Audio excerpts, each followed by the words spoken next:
Hi, I'm Miss Salisbury. I teach Resource English Language Arts here at Richland Middle School, and I'm going to talk to you about my time living in Spain. So I moved to and from Barcelona from California, where I was going to college and living. I'm actually from California. So I moved there. First was in college. I studied abroad there for a semester, so that was about half a year. Then when I graduated a year later, I moved back and I lived there for another half a year. So I lived there a total of 1 year.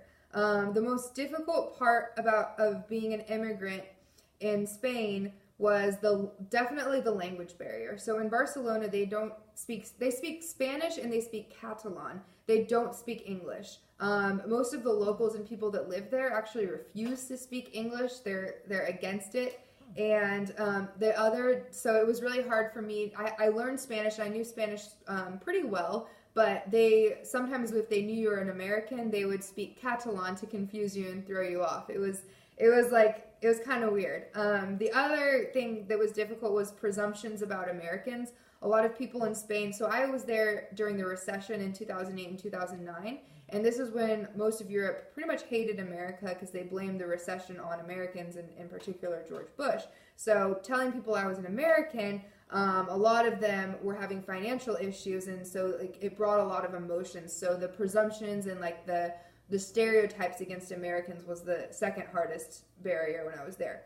The best part about living in Barcelona was meeting people from different countries. I made friends all over the world, friends from Africa, friends from Amsterdam, friends from Belgium, friends from London, friends from Spain, different parts of Spain, and I ended up having a nice little crew of people from all over the world who would go to different international schools because their parents would travel. They were diplomats or other different jobs where they would travel, and just getting to know people from other countries. And I feel like people who have traveled a lot, they're really interesting and they had a lot to say, so I really like that.